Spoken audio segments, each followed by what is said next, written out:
Hello student, today we are going to learn Kingdom Protista. हा आपण काल एक पहिली एक स्लाइड पाहिली होती. हा दुसरा व्हिडिओ आहे living organisms and classification of microbes मधला. आपण यामध्ये किंगडम 2 शिकणार आहोत, protista.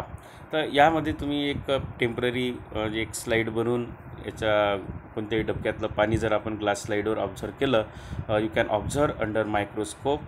You will find some motile microbes with irregular shapes. These are the अमीबी.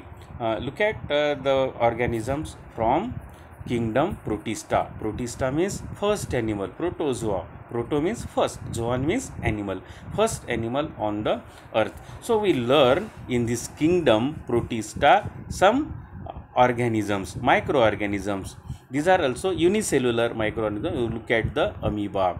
Amoeba is a unicellular microorganisms having pseudopodia for the movement. त्याला pseudopodia म्हणतो आपण, छदमपाद म्हणतो. या छदमपादाच्या सहाय्यानं अमीबा चलनवलन करत असतो आणि अन्न ग्रहण करण्यासाठी सुद्धा, अन्न मिळवण्यासाठी सुद्धा या छदमपादाचा त्याला उपयोग होत असतो.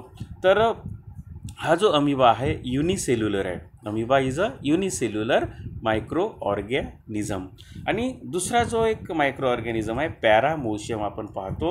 आणि ह्या पॅरामोशियम पाहता तुम्ही, याच्यामध्ये न्यूक्लियस आपल्याला दिसते आहे, वेगवेगळे ऑर्गॅनेल्स दिसत आहे आपल्याला याच्यामध्ये, आणि हेअर लाईक स्ट्रक्चर दिसते आपल्याला याच्यामध्ये. Hair like structure, look at very carefully.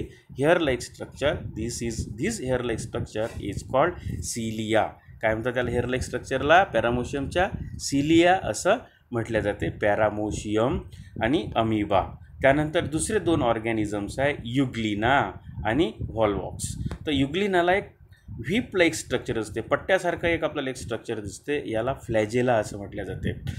So we learn here the characteristic of protista. Protista are single cell organism. Protista are single cell organism with well defined nucleus enclose in a nuclear membrane.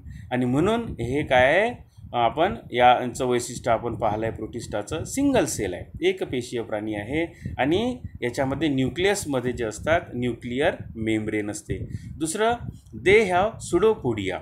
Pseudopodia कोणाला असतो? अमीबाला असतो. पहा तुम्ही, amoeba have pseudopodia, त्याला छदमपाद आपण म्हणतो.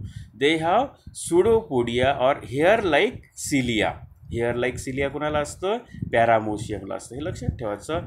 Hair like structure is called cilia to the paramecium. लक्षात आलं हे?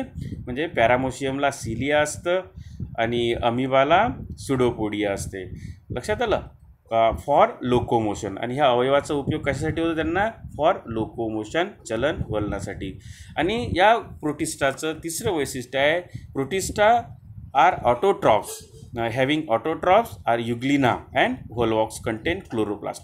ते ऑटोट्रॉप आहे, स्वयंपोषी आहे, कारण त्यांच्यामध्ये व्होल्वॉक्स आणि युग्लिनामध्ये जे आपण पाहतो, व्होल्वॉक्स ही अल्गी आहे, युग्लिना पण अल्गी आहे, आणि याच्यामध्ये क्लोरोप्लास्ट असल्यावर chloroplast are present, so they are autotrophs. And heterotrophs are example of amoeba and paramoशियम. These two organisms are heterotrophs. So we learn kingdom third, fungi. You know that you look at the fungus. It is a example of fungus. Look at the structure of fungus. There is a rhizoids, root-like structure, hypha, thread-like structure, and sporangiophore. आणि स्पोरॅन्जिओफोरच्या वर काय दिसतं आपल्याला? Sporangium दिसते. In sporangium contain spores. खूप सारे यामध्ये spores असतात. After the growth they thrown away in the atmosphere. आणि जिथे मॉइस्ट प्लेस असते त्या ठिकाणी ते रुजतात. या ठिकाणी एक इन्स्टिट्यूशनल वर्क आपल्याला दिसते आहे, national institute of virology, that located in Pune.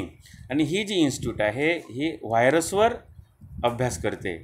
Pune involve in research on viruses. आपल्या लक्षात आलं असेल की ही या संस्था सध्या मोठी नावात आलेली आहे, कारण सध्या कोरोनावर सुद्धा रिसर्च या इन्स्टिट्यूट ऑफ व्हायरॉलॉजीमध्ये चालतं. हे सुद्धा आपण लक्षात ठेवायचं आहे. तर या फंगसचा आपण जो तिसरा किंगडम आपण या ठिकाणी अभ्यास होतो त्याचं कॅरेक्टरिस्टिक पाहू. कॅरेक्टरिस्टिक ऑफ फंगस म्हणजे फंगसचं आपण वैशिष्ट्य पाहू. These are non green. These are non green eukaryotic heterotrophic organisms. म्हणजे हा युकॅरियोटिक्स आहे. प्रोकॅरियोटिक्स आपण पाहिलं होतं आधीच्या स्लाईडमध्ये. प्रोकॅरियोटिकमध्ये काय असते, न्यूक्लियस जे असते त्याला न्यूक्लिअर मेम्ब्रेन नसते, याला न्यूक्लिअर मेम्ब्रेन प्रेझेंट आहे आणि काही ऑर्गन पण असतात सेलचे, म्हणून हे युकॅरियोटिक सेल आहे. नॉन ग्रीन आहे, अहरित प्रकारचा ह्या सजीव आहे. फंगस आपण या ठिकाणी पाहतो, हे सुद्धा एक उदाहरण मायक्रोस्कोपिक आहे, हे मॅक्रोस्कोपिक आहे. आपण हे भूछत्र पाहत असतो, भूछत्र पावसाळ्यामध्ये आपण पाहतो, हे आपल्याला डोळ्यानं दिसू शकतं आपल्याला. हे सुद्धा फंगस आहे, भूछत्र ज्याला म्हणतो आपण, हे काय आहे, फंगस आहे. तर हे नॉन ग्रीन आहे, हेट्रोट्रॉपिक आहे, परजीवी ऑर्गॅनिझम आहे हे. Most of them are saprotroph. Saprotrophs म्हणजे काय होते, जे सजीव मेलेल्या, कुजलेल्या, सडलेल्या पदार्थांवर जगतात त्यांना सॅप्रोट्रॉप्स असं म्हटलं जातात. They feed upon decaying organic matter. त्यांचं अन्न ते कशापासून मिळवतात, डिकेईंग ऑर्गॅनिक मॅटरपासून मिळवतात.